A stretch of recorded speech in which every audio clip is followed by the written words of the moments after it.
This is Levels of Geek Podcast, bringing you the latest topics in cinema. Plus, fun facts about your favorite franchise and more.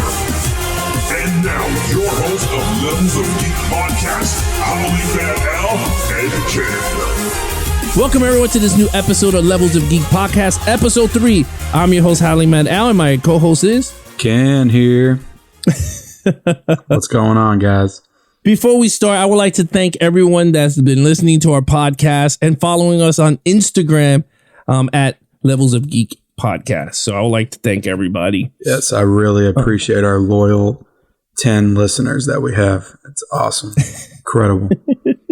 Actually, it's going up, which is pretty cool. But let's get right into our first topic. We're going to go straight into this because this is a topic that bothered me over the week. And I bet it bothered you too. This is the video on demand on these new releases from these big major companies on these new movies that were supposed to be released in theaters. But since we got quarantined in our houses, we're getting them at home for the first time. So before we name the list of all these new movies, let's just talk about the cons and pros about this. Is there anything you want to say about it? Because I have a few things that piss me off.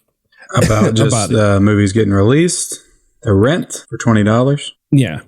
I mean, look, I go to the movies every Tuesday, or at least I used to. And it costs, I go at like 10 a.m. and it costs me $6. And I don't get concessions and all that. So this is kind of screwing me a little bit because it's a little harder for me to want to pay $20 to see a movie like The Hunt, even though I really want to see The Hunt. But it's hard for me to pay that $20 to see it. Now, when Trolls comes out, I will probably gladly fork over the $20 because my entire family would have went to that. So that's worth it to me. And I understand the $20. You know, most people go into movies in pairs. You know, you go with couples and you're going to pay most of the time $10 a piece in most theaters to see it. So I get it that it might work for most people. It just doesn't work for me. Look, that point, it's very understandable because I got into a few arguments on Facebook on this, which I didn't know this was going to spark an argument, which I was like, whoa, like people calm down. I know we all buried in our houses. Like, first of all, so a lot of people, the first thing I said was I was going to rent Invisible Man. Like I told you, I was like, you know what? I'm going to sit down and I'm going to watch this movie.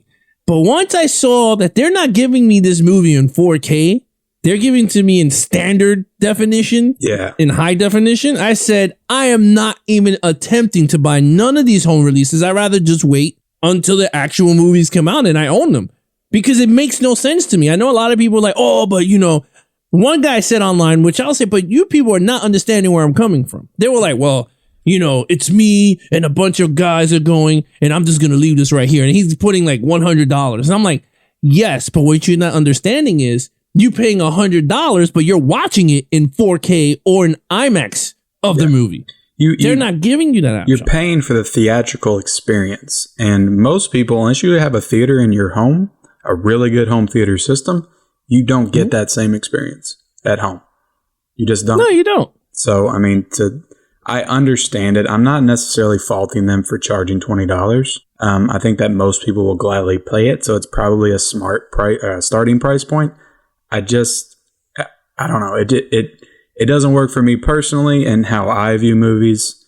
And I totally get what you're saying too about not being a 4K. If that's what you're seeing in theaters, that's how they should offer it at home. Yeah, I think they should have did it in 2 price points. $15 for HD quality and then $20 or $25 for 4K. And that's it. Like if you want it in the highest definition, then you got to pay more, which I would have said, you know what?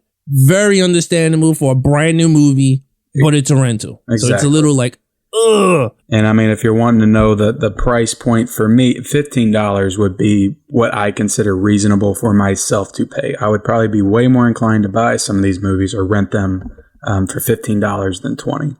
And so. Yeah, I mean, honestly, I'll be honest with you. If they would have said Invisible Man, 4K, $20 on that Tuesday, I would have said, you can have my $20. I will not buy the disc version. I already own it. You understand what I mean? It's like, okay, I already own it before it came out. Yeah. But you're telling me you're giving me HD quality for $20 and there's only a 48-hour rental? No way, man. Like, there's no way. And then you got to pay double? Once the disc comes out, I got to pay another $30-something for the steel book? Yeah.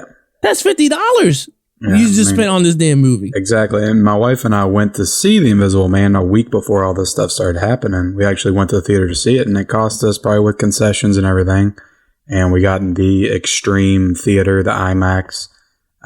It probably cost about $45. So for $20 to get it at home, probably would have been worth it for us.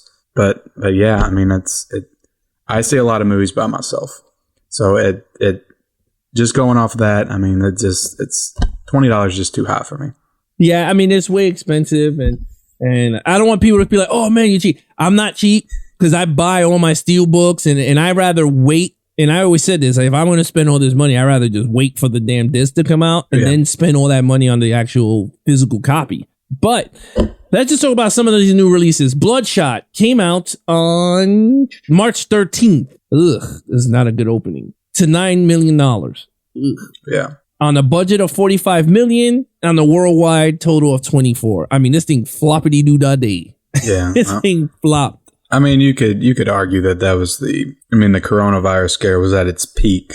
At least everybody was starting to be aware of it that weekend, because even Onward took a massive hit, about 75% dip. So but I don't know. The thing with Bloodshot is I don't think it would have made that much more without that.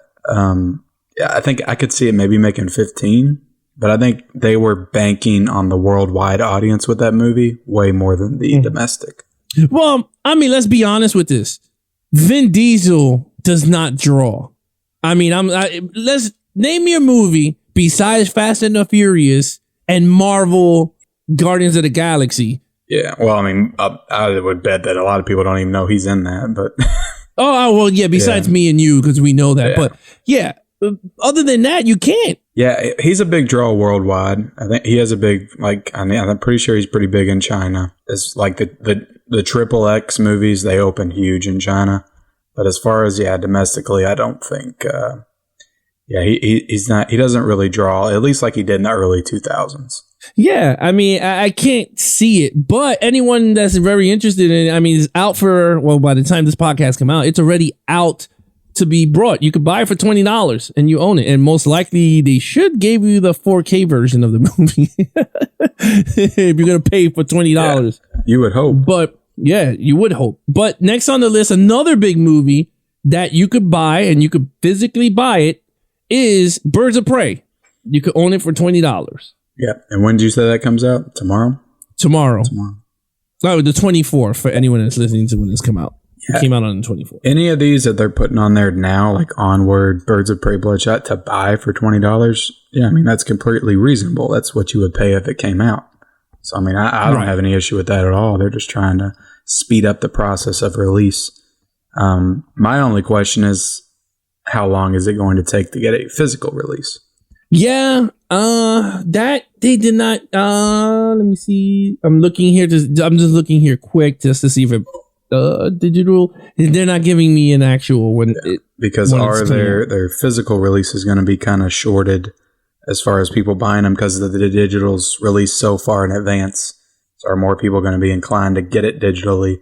So is that going to cut out the sales on the physical copies? That's what I would be curious to know. Yeah, I mean, that's something great to look for, because honestly, you're right. If we're paying $20 for this, I mean, of course, and people like me and you that want to put it together with our DC Steelbook collection or just DC collection, you want to buy the Birds of Prey. I mean, it's great just for people that collect digital media. You know, there's a lot of people that do now, but you know, me, I always want to wait for the physical. So I'm not going to buy a movie like Bloodshot when I could wait a couple months and maybe buy the Blu-ray. Yeah, it's funny. I'm the opposite.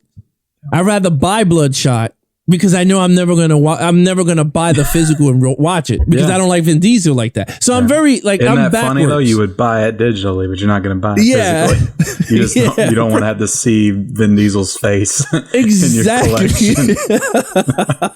Except Fast and the Furious and the it's pacifier. The exact same thing, but you would be more apt to buy the digital version. That's funny. Yeah, I'm totally I opposite. kind of understand that. I feel like I would be the same way. Going to a store shelf, it would be hard for me to pick up that copy of Bloodshot. Yeah, I mean, next on the list, another big movie from Guy Ritchie. His another directed movie that Guy Ritchie did was The Gentleman. Mm-hmm. That one is to purchase on the 24th too. So you got 3 big movies you could buy. Yeah, I would actually recommend that one. That's a very good movie. I like that a lot. You saw it? Yep, I saw it in theaters when it came out.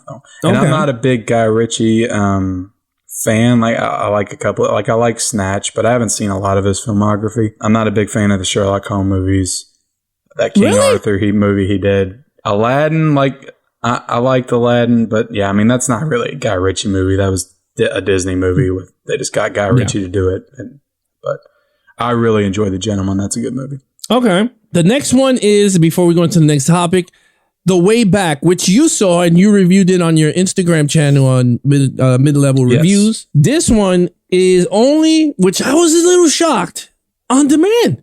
It's not for purchase. Yeah. Very shocking. That's another one that just came out. And I know Bloodshot I don't know, it's kind of weird how they're doing it. I guess it's just certain studios like Disney, Sony, they're just going to release them outright and let you buy them. Some studios are going to try to milk it and make you rent it and then buy it when it comes out. And then some studios are going to say, hey, wait a year so you could go to the theater and watch it, which kind of makes sense for all these comic book movies and big franchises. Yeah, so that kind of makes sense. It's very weird. I guess it's uncharted territory. Nobody's had to deal with this kind of thing before. So I guess every studio is just trying to get through it the best way they know how. Yeah, and put money in their pocket at the same time. Feels like they're going to put their company in the best position. Right. I mean, and then, and this is another big movie, which is coming out, and I think you could purchase it, is Sonic the Hedgehog. Yeah. That's weird. Yeah. Comes out March 31st with Bad Boys for Life. Well, those have been out for a while, both of them, so that would make sense that they would have you purchase them. Yeah. I mean, Bad Boys for Life, it came out January 17th, a day before, after my birthday. Sonic came out the middle of February. I think maybe the second weekend of February. Birds of Prey came out the first weekend. So that all makes sense because that's been about a month and a half, 2 months. It's just the movies like Onward and Bloodshot that they're releasing to buy right now. Yeah, the flop ones. The ones that flopped. They were like... Yeah, to me, I would think they would do the same thing everybody else is doing, have you rent those. But I know why they're doing Onward that way because they're getting ready to release it on Disney Plus in a couple weeks too. So if they had you rent it now, like why would anybody rent it if they knew it was coming on Disney Plus in a couple weeks? But let's get to our second topic. What are our top 5 streaming movies we're recommending, buddy? Doesn't matter if it's Netflix, Hulu, Vudu, Hulu, Prime. Yeah, Hulu. Well, I actually don't have anything on Hulu, so I hope you have some Hulu. I don't have Hulu, but I could make it up while we're talking. I'll just throw shit out there. I could throw up a random one for Hulu, but what do you want to do this one by one? You want to do do my whole 5? You do your whole 5? Yeah, pretty much. Okay. Well, I don't have these in any particular order, but the first one I'm going to recommend is Good Time, which is on Netflix.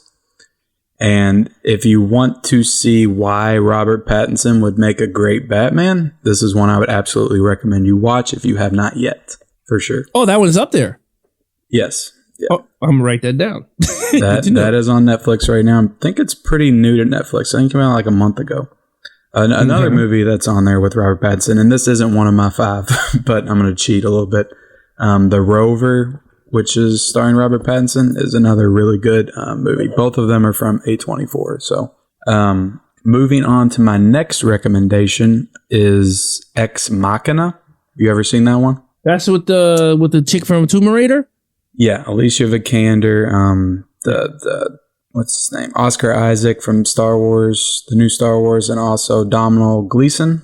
And it's a great sci-fi movie. If you want to know how good I think it is, it's my number 2 favorite movie from last decade. The entire decade, it's my number 2 movie. I love that movie. Wow. It's phenomenal. If you haven't seen it, I absolutely recommend you watch it. Yeah. From Alex Garland's the director, and he wrote things like 28 Days Later. He wrote a lot of Danny Boyle movies, actually, like Sunshine, and he's done a lot of writing in sci-fi, and that was his first movie that he directed. Definitely check that one out. My next one is a recent pick that just came out on Netflix. I think maybe 3 weeks ago, and it's a series. It's I'm Not Okay With This, and it's only 7 episodes, and it's one of the easiest binges that I've ever done. And it's 7 episodes. They're all like 18 to 20 minutes. So when you put them all together, it's like 2 hours and 20 minutes. It's like the length of a movie, and it's a really cool show. It has the little girl from It. The first It, I think Sophia Lillis. She's really good in it, but it's kind of, I would describe it as, it's kind of Stranger Things, a little bit of like the John Hughes movies from the 80s, just with like the high school stuff, and mixed with Carrie, Stephen King's Carrie. So there's some horror elements, there's some sci-fi. Yeah, it's a really good show. Definitely recommend that if you have not seen that yet. And my next one is on Amazon Prime currently, and it is Brawl in Cell Block 99. Have you seen that one? No. It stars Vince Vaughn, and it's kind of like a crime action drama, and it's from director Craig S. Zeller, who also did Bone Tomahawk. And that movie's incredible. It's him kind of, he gets into trouble, he gets into prison, and the people on the outside that's kind of threatening not to narc on him, pretty much, by they take his girlfriend, and then they threaten to kill her, and he has to basically find a way to get into solitary confinement to take out their leader. So he's just like breaking the arms of security guards and trying to get himself into more trouble so he can get the solitary confinement and confront this leader of the group that took his wife or girlfriend, one of the two. But it's an amazing movie, and Vince Vaughn, it's probably my favorite Vince Vaughn film. So. Okay. My last one, and I just saw this on Vudu last night, and I was like, oh my God. I was getting ready to make a post about it today because it's one of my favorite movies from the last few years. It's called Sing Street. I don't know if you've seen that one. Mm-mm. It came out in 2016 and is one of the most feel-good, heartwarming movies I've ever seen. It's a bunch of kids in Ireland in the 80s, and they start a rock band to impress some high school girls. And it's a very simple premise, but it's just a wonderful movie. It has great music, great original songs. Like every song they sing in that movie is original, and they're all phenomenal. And for some reason, none of those got nominated that year for the Oscars, and I don't understand it because they're easily some of the best original music in movies that I've ever heard. But yeah, that does it for my 5. That is it. What are your 5? Wow, you're pretty good. It's like a mixture of stuff. Yeah, I try to get a good mix in there. But I have a little good mix here. Got some comedy here and some drama-driven crime stuff. All right, so starting off is I have Naked Gun 1. I mean, you got to have some comedy in there. Yep, I just watched that one myself. Yeah. Naked Gun 1, best comedy there. Second, Back to the Future. Yep. Can't go wrong with Back to the Future. That is a classic. That is the best film from the year I was born, 1985. Next on the list, Indiana Jones. Either one. You could go Raiders of the Lost Ark, Temple of Doom, or Last Crusade. Either one, pick your choice. Those are all great indie films. That's a franchise that I actually need to... I've seen them, but it's been a long time, and I've only seen them all once. So I'm not that familiar with them. Oh, I love them. I could quote the damn thing all day. The next one, it's funny. I know they had like thousands of Jack Ryans out there.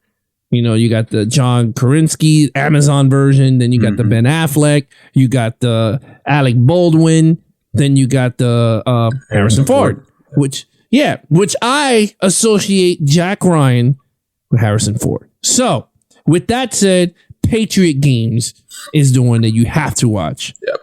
It is one. I mean, that one and Clear Present Danger is good too. I've seen them both, but it's been a very long time, and I was very small when I seen them both. So I don't think I really got the full weight of them back then. Yeah, like Patriot Games is like, that's my go-to. I love to see it. You got Sean Bean as the bad guy because he always plays bad guy and everything. Oh, Sean Bean's in it. Yeah, Sean Bean is the bad guy. You don't like I bet him? he died. No, I love Sean Bean. I bet he dies. Oh, in it. yeah. Oh, of course. It's No, not wrong with that. He Eddard always does. Stark is still my favorite character in Game of Thrones. Dies in the first season and broke my heart. Yeah, it broke everybody's heart. It broke my heart, too. I was like, no, he should have trialed him for combat. That one, and then the Shawshank Redemption. Oh, man. It's another great film. That's one I've been trying to get my wife to watch for weeks, probably months now. Every time, because I see it on Netflix. As soon as we boot it up, it's like one of the first movies that pops up. I said, you want to watch Shawshank Redemption? It's like, I haven't seen it in years. She hasn't seen it at all. But yeah. Really? I really want to watch that movie again. You're going to have to get her to watch it, man. For sure. Well, listen, you got to watch Shawshank. Yeah, you got to put a bet out there. That's what I do with my wife. I was like, I bet you will like it. Oh, no. And then I got to like, you know what? If you win, I'll sit down and watch Gone with the Wind. Yeah. She has a thing about watching old movies. And like, I joke with her. I'm like, you won't watch anything that was made before 2015. She'd be like, she don't like old she'd be movies? like, what's new? And I'll tell her, and she'd be like, I want to watch that. I'm like, well, you want to watch this movie from the 90s? Nope. Too old. It stays in the 90s. And then my guilty pleasure, my last one, The Mask of Zorro with Antonio Banderas. Oh yeah, I love that one. I watched that a lot when I was a kid. I haven't seen it on Netflix because I'm waiting for the 4K to come out. Yeah, that just popped up on there, right? Yeah, it just popped up on Netflix. I don't remember liking Legend of Zorro as much. No, I would never take. I feel like they released Legends of Zorro like way later, didn't they? Was it like way after Mask of Zorro? I feel like the ship had sailed on that. Yeah, pretty much. I mean, they were at their peaks anyway. Have you seen that 4K cover? It is awesome. It's amazing. That one is awesome, and the Bruce Brothers is awesome. That one, I posted that one too. That's awesome. Yeah, I'm definitely gonna get that one. I'm like, hands down. I don't even care if the damn quarantine is not gonna quarantine me for those. All right, so next on the list. Now, this one is pretty interesting because I saw it today when you actually texted me and say, "Can you watch this movie?" So I said, "Oh boy." I watched it last night. You watched it last night. I saw it today and I said, hey, let's just do an actual review on a brand new movie that came out on March 20th, 2020, a few days ago. Yeah, it's literally the only thing people have been talking about all weekend, I guess, because there's been no new releases. So that's the one that everybody's been talking about. Yep. So this one is called Netflix The Platform. Came out in 2019. It's a Spanish movie, but they dubbed it in English. Yeah. Which is... Right? Yeah, that's what it looked like. When it was, did you watch it dubbed in English? I watched it in English. Did you? No, I watched it in Spanish with subtitles. Oh, did you? I didn't even know that was an option. Yeah. No, the minute I put it was straight English. The guy was just talking. I went, my wife was like, wait a minute. Me and her looked at each other and I'm going, but the movie's a Spanish film. Yeah, I mean, I'm not complaining. Yeah. I'm happy with it. I don't like doing that though. Because I don't know, for some reason it throws me off every time I hear the dub voices. Well, to be honest with you, it actually fit the movie. Like it didn't look like one of those like Japanese movies that they're like, hey, and then it's like, you know what I mean? Like they're talking and then you see the like text is faster, like it's out of sync. No, it actually them speaking the actual thing. Like you cannot tell that this is a Spanish movie. Was that older guy's voice really gravelly too? Yeah. Yeah. Yeah. I was like, it actually fit. I mean, I was like, oh, okay. All right. But anyway, it's a Spanish movie. They have on Netflix. It's dubbed in English, but you can watch it in Spanish with the English subtitles if you want to go all natural and want to watch it in the original format. You could too. Me, I cheated. I went with the English. Yeah, I didn't. I'm gonna have to go back and look at that. Yeah, and I cheated. But let's just talk about. I'm gonna let you take this over. What is this film? What this film is about? Tell everybody what this film is about. I mean, I'll let you do this. The film is basically about a guy who gets himself into some kind of experimental situation, I guess, and he wakes up in this tower. And you don't know how many levels is in this tower at first, but he wakes up on a level, I think it was 38, and it's pretty 48. much, was it 48? Yeah, 48. And pretty much the levels start from the top, which kind of threw me off in the beginning because I was like, I don't know if 48's bad or good. But he starts off on 48 and the top of the tower is level 0. So they load up this tray or this platform full of food and they lower it down from level 0 to level what ends up being 250. And basically the prisoners, there's 2 per every level. They get to eat off the tray first, the people on level 1, level 2. And as you get to the bottom, you run out of food. And it's basically about people and how greedy they are. And if you have the opportunity to take more than you need, will you? And how that affects other people. Because obviously the people at the top, if they eat too much, people down below don't get as much to eat. And it's about this one guy's kind of story. And another thing, every month they change levels. So he woke up on 48. Next month he woke up on 20. Was it 100? 100 and something. Yeah, 117 or something like that. He was all the way at the bottom. So they didn't get anything. And then the next month he woke up at 6. And he got all the food. And then the next month he woke up at 220. And it's about their struggle and how they balance that. And there's betrayals and people turning on each other. Because obviously if you're alone with somebody else and you have nothing to eat, you only have one option. And you see that option play out over the course of the movie a couple times. So I don't know. I thought the movie was really good. I didn't think it was like phenomenal or anything, but I really did enjoy it. I thought it had a unique premise. Definitely one I've never seen before. And I also thought it was interesting that what it was covering, at least thematically, is kind of what we're going through in society right now with the whole virus. So I think that made it even more impactful. But yeah, it's I'm gonna be really honest with you. This movie is a slow burn. Yeah, it is. It's a slow freaking burn. So I'm going and I'm like, oh my Lord. Like, what the hell did he make me watch? I know. I was like, what the hell am I watching? I don't even think I told you it was a foreign film, did I? No, you didn't. You just said it's a sci-fi horror. And I'm like, oh yeah, this is pretty cool. You are like a manipulator. And I was like, oh my God. You see, Ken got me here. I've been hearing about this movie for a year now. They debuted this movie at like film festivals a year ago.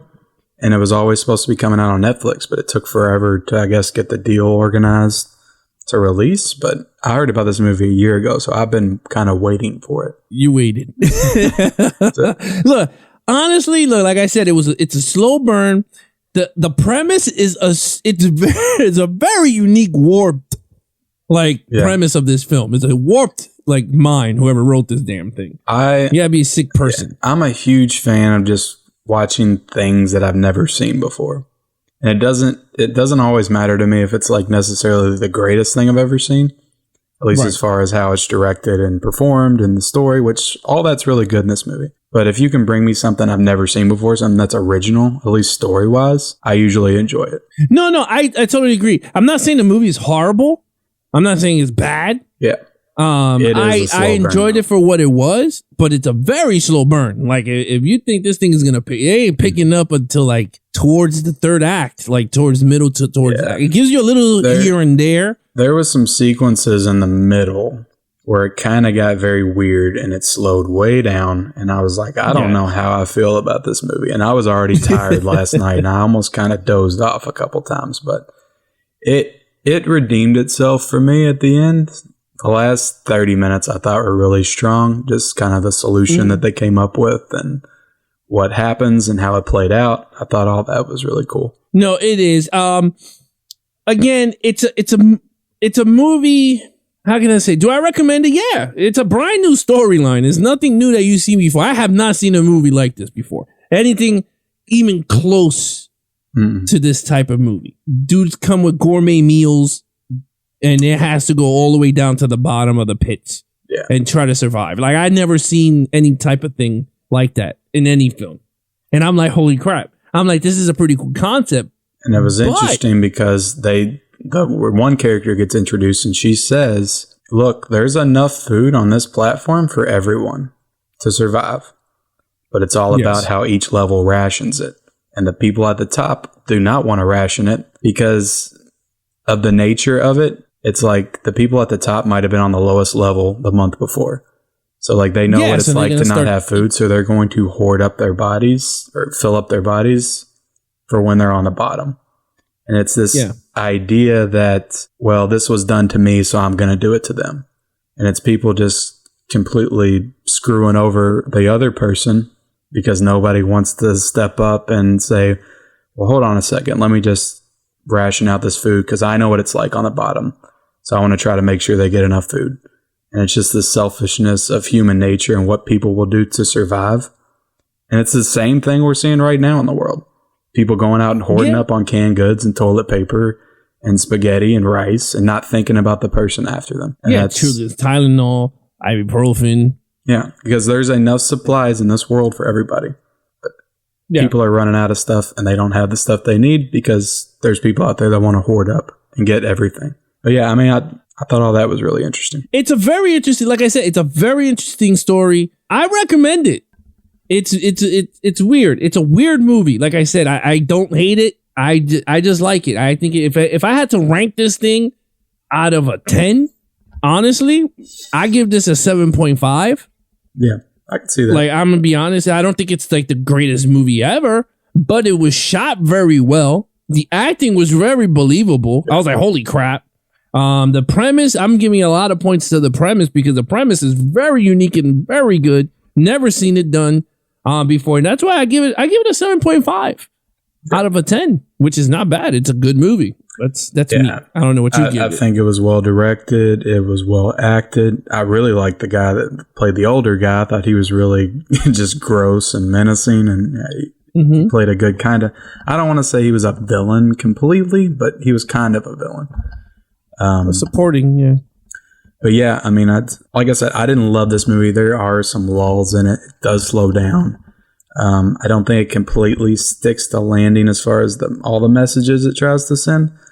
But yeah, I would probably give it an 8.5 out of 10 if I had to rank it. Okay. So, and I rank that's about a B for me. So I rank a little higher than most people. I always get criticized for that.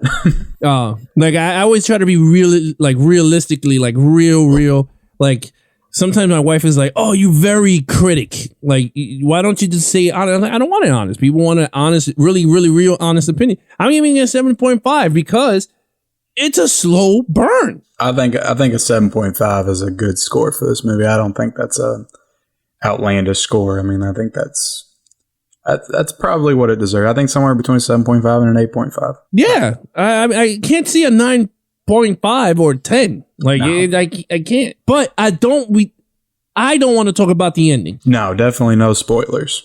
No spoilers. I already gave away enough just talking about the movie. But yeah. But in terms of the ending, we're not going to give you the ending. That's something that me and you could talk off camera. The ending all I will say is the ending is appropriate for this type of film. Like that, I didn't see it coming, but it was one of those that I went, oh. I was just like, this worked with the movie. Like it just fit. Yeah, I agree. But other than that, is there anything you want to talk about on your other channels that you want to say before we close it out? I mean, I really didn't pick anything up this week as far as like new releases because I'm not really going out in stores, but I might brave it tomorrow and head out and pick up 1917 because I love that movie. So there may be an unboxing and giveaway for that on my channel tomorrow or Wednesday. And also, obviously, I have my movie review page on Instagram that I review movies daily. And currently, I'm doing a 1997 series, review series. So you can check me out on that. I think I did Chasing Amy last week, Good Will Hunting, As Good as It Gets, Starship Troopers. And I've got Con Air coming this week. Got Anaconda. So I've got some good ones coming up. So definitely check me out there if you want to see what that's all about. Yeah. In terms of, it's funny. My Best Buy is closed. I can't go in to get the Steelbook. Ours was as of 8 o'clock tonight because they closed down all non-necessary stores, non-essential stores. I think's what they called it. So if I have to go pick it up, which I don't even know if I could, I don't even know if I could enter the store because I don't even think they're allowing people in the store. You can go to Walmart though. I could go to Walmart, but they don't have the good Steelbook. No, they don't. I probably wasn't going to get that Steelbook anymore. I'm not a big Steelbook guy anymore. I get them sometimes, like if they're really cool, But the 1917 one just has 1917 on it. So I prefer the slipcover on that one. But in terms of my channel, Fridays would be new releases. I would be giving away Quiet Place. I haven't opened it or I haven't even watched it. So I'm going to review the 4K disc while unboxing the steelbook for you guys and then giving away the digital code on that Friday. For Tuesday, other than that, that's pretty much it in that front. In terms of Levels of Geek podcast, you can follow us on the website. You can follow us on levelsofgeek.lipsync.com. You can follow us on Twitter at levelsgeek, Instagram at levelsofgeek, and of course you can email us at levelsofgeekpodcast@gmail.com for any recommendations on films or shout outs. We will do that too. Please email us, guys. Let us know what you think of the podcast. Give us some feedback, what you'd like to see. We'll do whatever. We're open. Yes. Maybe we'll record the session and maybe throw some feeds up there for you guys to enjoy us talking. If you guys want to see that too, we're open for anything. But other than that, I'm Alex and that's Ken. We will catch you later. If you enjoyed this week's episode and want to hear from us again, be sure to hit that subscribe button before you go. Or listen to us on the go from your favorite podcast provider.